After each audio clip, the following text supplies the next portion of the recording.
इसलिए चुना कि मेरे दिल के अंदर दर्द था कि बीजेपी ने किसान के सिंचित रकबा काट दिया। 2005 में किसान के पेट में लात मारी गई क्योंकि आने वाली पीढ़ी का भविष्य खराब कर दिया। मैंने चुनाव में वादा तो नहीं किया, लेकिन मेरे दिल में था कि मुझे जनता जिताएगी तो मैं किसी पद को स्वीकार नहीं करूंगा, सिर्फ एक काम की बात करूंगा। और मैं चुनाव जीता। मैंने पहले ही कहा मुख्यमंत्री जी को कि मुझे पद की आवश्यकता नहीं है, मैं राज्यसभा में बहुत बड़े पदों पर आऊंगा। मुझे किसान के लिए न्याय चाहिए, मुझे किसान के लिए वो सम्मान चाहिए, किसान के बेटों के लिए उनका हक चाहिए मुझे। आप मुझे मेरी बात नहीं मानोगे तो मैं विधानसभा में काम नहीं कर पाऊंगा। आपको मालूम है सबको, आप सबको मालूम है पहले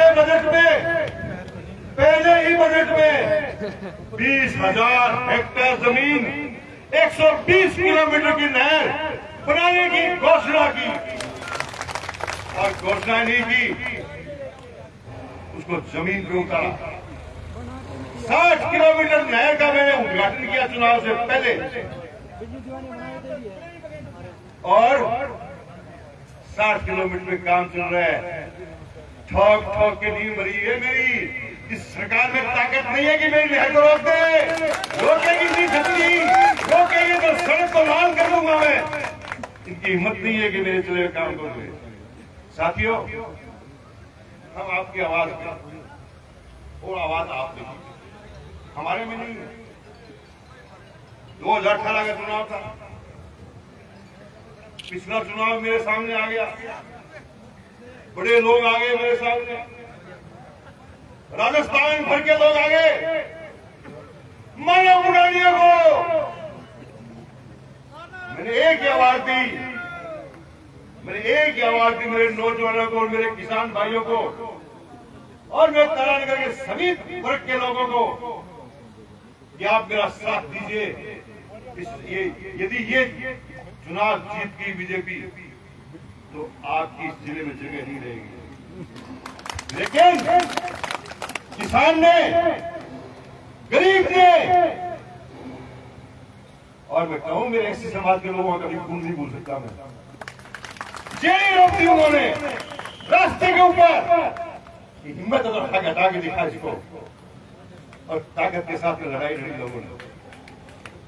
साथियों, जुल्म हो रहा आप पर, और जुल्म ये सरकार जानबूझ के करना चाहती है। मैं एक बार पूछना चाहता हूं आपको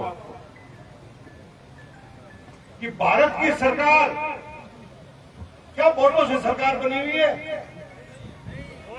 क्या वोटों से सरकार बनी हुई है? ये वोटों की सरकार नहीं है, ये बेटी की सरकार है।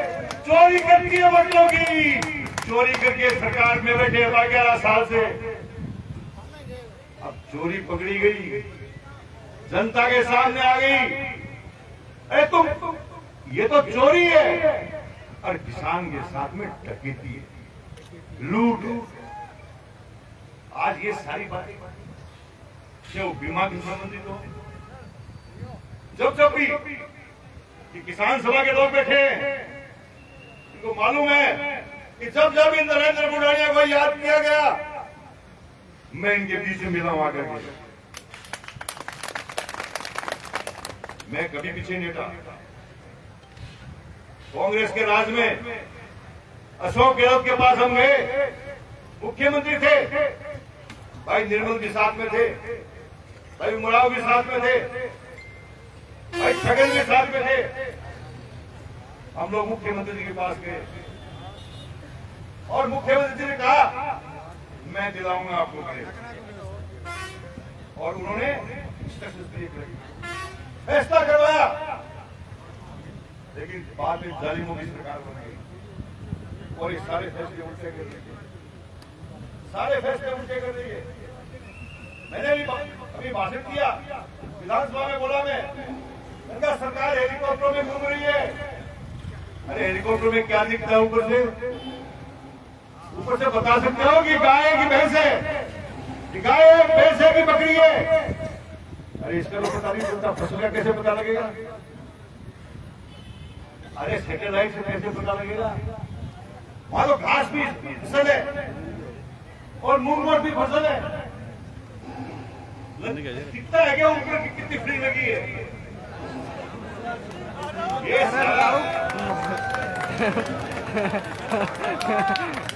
ये सारा का सारा किसान को लूटने का खेल है, किसान को लूटने का खेल है। आज जो मांग हमने विधानसभा उठाई, पूरे 3 विधानसभा नहीं चलने दिए हमने। पूरे दिन हमने मांग की कि चर्चा कराई जाए और स्पेशल पैकेज घोषित किया जाए। सरकार ने दबाव के अंदर आनन फानन में मंत्रियों को भेजा और मंत्री कलेक्टर जो मीटिंग करके चले गए। साथियों, आज किसान के साथ अन्याय हो रहा है। किसान की फसल जल गई, खत्म हो गई, मूंग और मोठ का सफाया हो गया। और आज बीमा के लोग वो सड़े हुए गले हुए अनाज को तोड़ रहे। शर्म नहीं आती उनको? जान देनी है भगवान को। इस किसान का कमजोर मत समझो।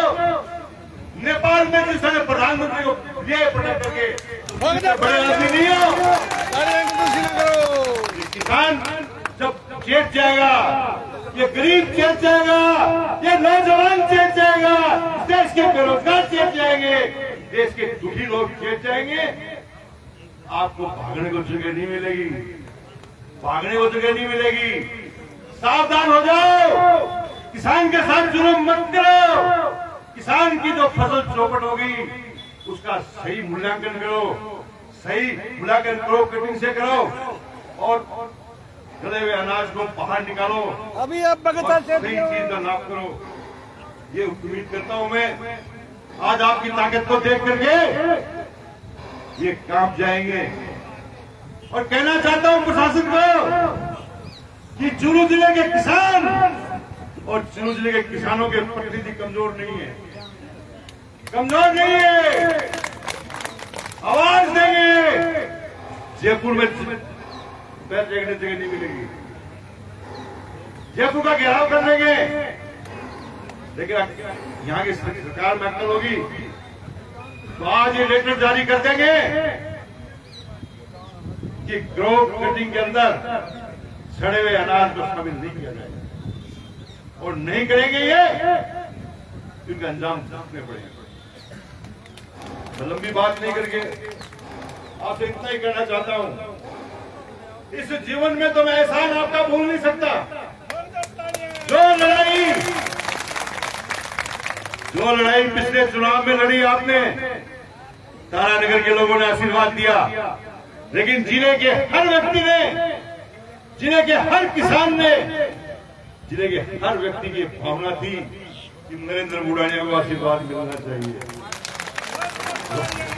इस सारे लोगों ने आपने मुझे आशीर्वाद दिया। भरोसा दिलाना चाहता हूं, आपका विश्वास नहीं टूटने दूंगा, आपका विश्वास टूटने नहीं दूंगा। एक बात जरूर मेरे दिल के अंदर रह गई कि मुझे 5 साल और मिल जाते राज के तो कम से कम तारानगर, सरदार और राजगढ़ के अंदर में नहर के जाल बिछा देता। लेकिन मैंने शुरुआत कर दी। मेरे किसान भाइयों, पिछले 20 साल में 1 किलोमीटर नहर नहीं बनी,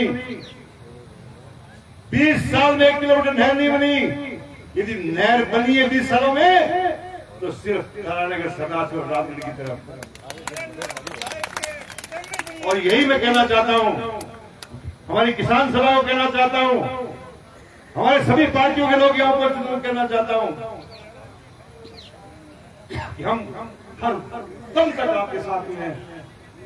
हमें कुछ भी करना पड़ेगा, किस स्तर पर जाना पड़ेगा तो हम जाएंगे। बहुत बहुत धन्यवाद।